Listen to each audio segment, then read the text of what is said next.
আল্লাহ পাক বলছেন ওয়ামা ইয়ানতিকু আনিল হাওয়া ইন হুয়া ইল্লা ওয়াহয়ুন ইউহা মা আরসালনাকা ইল্লা রাহমাতাল লিল আলামিন।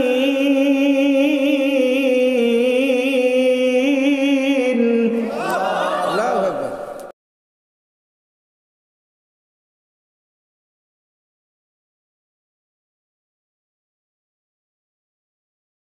আমরা সবাইকে কালেমা পড়ে দুনিয়া থেকে বিদায় নিতে চাই, অবশ্যই সবাই চাই তো। আমি ইমানের সঙ্গে মৃত্যুর তিনটা সহজ আমল বলবো। আমরা এই আমলটুকু আজকে বাড়িতে নিয়ে যাব বলি ইনশাআল্লাহ। ইনশাআল্লাহ। প্যারে হাজিরিন, ইমানের সঙ্গে মৃত্যুবরণ করার তিনটি ছোট্ট আমল বলে আজকে আলোচনা শেষ করব। সংক্ষেপে তিনটি আমলের কথা বলছি। এক নাম্বার আমল হলো নবীজি বলেছেন মান ক্বারাআ আয়াতাল কুরসি দুবুরা কুল্লি সালাতিন মাকতুবা লাম ইয়ামনাহু মিন দুখুলিল জান্নাতি ইল্লা আইয়ামুত। নবীজি বলেছেন কোন ব্যক্তি যদি প্রতিদিন 5 ওয়াক্ত নামাজের পরে আয়াতুল কুরসি তেলাওয়াত করে, আল্লাহ রাব্বুল আলামিন ওই ব্যক্তিকে এত ভালোবাসেন, ওই ব্যক্তি জান্নাতের এত কাছাকাছি চলে যায়, জান্নাতে প্রবেশ করতে শুধুমাত্র একটা পর্দা বাকি থাকে, একটা মাত্র পর্দা থাকে। ওই পর্দার নাম হলো মৃত্যু। মৃত্যুবরণ করার সঙ্গে সঙ্গে ওই ব্যক্তিকে আল্লাহ পাক জান্নাত দান করে দিবে। সুবহানাল্লাহ। কয় ওয়াক্ত নামাজ? 5 ওয়াক্ত। হাতের আঙ্গুল কয়টা? আরো জোরে বলেন কয়টা? 5টা। আল্লাহ পাক 5 ওয়াক্ত নামাজ যেন আমরা ভুলে না যাই, এই জন্য 5টা আঙ্গুল দিচ্ছেন।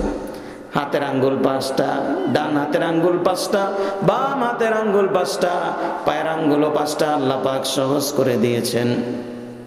তবে আল্লাহর হাবিব বলেছেন আমার উম্মতের জন্য আল্লাহ পাক একটি স্পেশাল নিয়ামত দান করেছেন। কোন ব্যক্তি যদি 5 ওয়াক্ত নামাজ ঠিকমতো আদায় করে, আল্লাহ পাক তার আমলনামার মধ্যে 50 ওয়াক্ত নামাজের সমপরিমাণ সওয়াব দান করে দিবে। সুবহানাল্লাহ। আজকে এমন মানুষ এখনো থাকতে পারে 5 ওয়াক্ত নামাজ আজকেও পড়ে নাই, এরকম থাকার সম্ভাবনা আছে না নাই?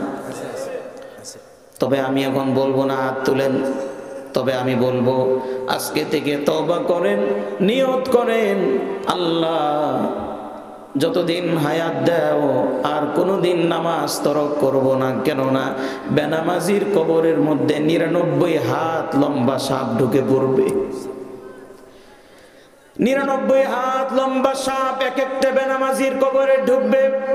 আল্লাহর নবী বলেন একটা কামড় দেওয়ার সঙ্গে সঙ্গে বেনামাজি মাটি থেকে 70 হাত নিচে ঢুকে পড়বে। তার দংশন, তার বিষক্রিয়া এত কঠিন হবে, সহ্য করতে পারবে না, 70 হাত মাটির নিচে চলে যাবে। আবার যখন উঠানো হবে আবার আরেকটা দংশন করবে। এভাবে কিয়ামত পর্যন্ত বেনামাজির কবরের মধ্যে কামড়াতে থাকবে। এটা পুরুষ মহিলা সবার জন্য একই নিয়ম, ঠিক না বেঠিক? নামাজ ফরজ কি শুধু পুরুষদের জন্য না মহিলাদের জন্য? সবার জন্য। মা বোনদেরকে বলে যাই, সংসারের যত ব্যস্ততা থাকুক, সন্তানের যত ব্যস্ততা থাকুক, যত ব্যস্ততাই থাকুক, নামাজ কিন্তু ছাড়া যাবে না। বিশেষ সময় ছাড়া নামাজ কিন্তু ছাড়া যাবে না, ঠিক না বেঠিক? এক নাম্বার আমল হলো আয়াতুল কুরসি আমরা তেলাওয়াত করব প্রতিদিন 5 ওয়াক্ত নামাজের পরে। সবাই বলি ইনশাআল্লাহ। ইনশাআল্লাহ। 2 নাম্বার আমল হলো নবীজি বলেছেন কোন ব্যক্তি যদি প্রতিদিন সকালবেলা এবং সন্ধ্যাবেলা সাইয়্যিদুল ইস্তিগফার তেলাওয়াত করে আল্লাহ রাব্বুল আলামিন সকালবেলা যদি সে সাইয়্যিদুল ইস্তিগফার পড়ে আর সন্ধ্যার আগে যদি তার মৃত্যু হয়ে যায় আল্লাহ পাক সরাসরি তাকে জান্নাত দান করে দিবে সুবহানাল্লাহ। নবীজি ডিক্লেয়ার দিচ্ছেন কার পক্ষ থেকে বলেন, আরো জোরে বলেন কার পক্ষ থেকে? আল্লাহর পক্ষ থেকে। নবীজি নিজের পক্ষ থেকে কিছুই বলতেন না, যা বলতেন কার পক্ষ থেকে? আল্লাহ। আল্লাহ পাক বলছেন ওয়ামা ইয়ানতিকু আনিল হাওয়া ইন হুয়া ইল্লা ওয়াহয়ুন ইউহা।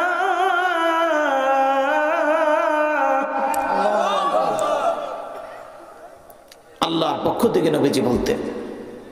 প্যারা হাজিরিন, নবীজি বলেছেন সাইয়্যিদুল ইস্তিগফার তোমরা সকালবেলা পড়বা আর সন্ধ্যার পরে মাগরিবের পরে পড়বা, আর মাগরিবের পরে পড়ার পরে সকালের আগে যদি তোমার মৃত্যু হয়ে যায় আমি নবীজি আল্লাহর পক্ষ থেকে গ্যারান্টি দিচ্ছি আল্লাহ পাক সরাসরি তোমাকে জান্নাত দান করে দিবে সুবহানাল্লাহ। সাইয়্যিদুল ইস্তিগফার কে কে পারেন? মাওলানা তারেক সাহেব তো পারেনি, আরো কয়েকজন হয়তো পারেন। আর যদি না পারেন আমার সঙ্গে এখন পড়েন, সকালের আগে যদি আমাদের মৃত্যু হয়ে যায় নবীজি বলেছেন তুমি জান্নাতি সুবহানাল্লাহ।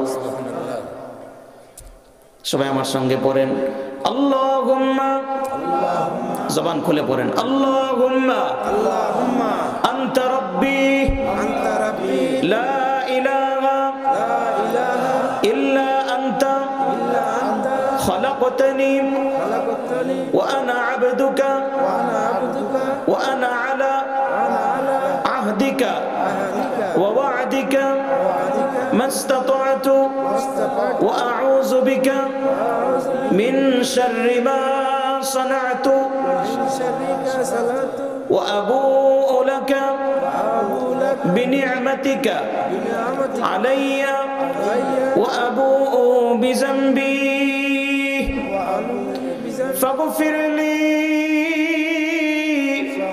ফাইন্নাহু লা ইয়াগফিরুয যুনুবা ইল্লা আনতা।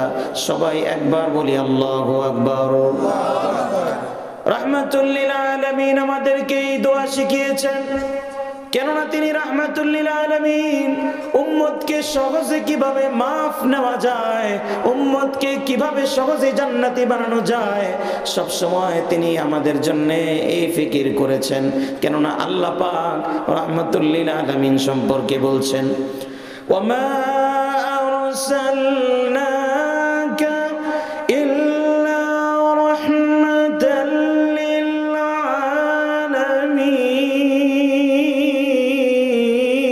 আলামিন। আল্লাহু আকবার। কার কথা? আল্লাহ। আমার ভাইরা, 3 নাম্বার আমল, সহজে জান্নাতে যাওয়া 3 নাম্বার আমল হলো নবীজি বলেছেন এই দোয়াটা তোমরা সকালবেলা এবং সন্ধ্যাবেলা 3 বার পড়বে। আল্লাহুম্মা ইন্না নাসআলুকাল জান্নাতা ওয়া নাউযু বিকা মিনান নার।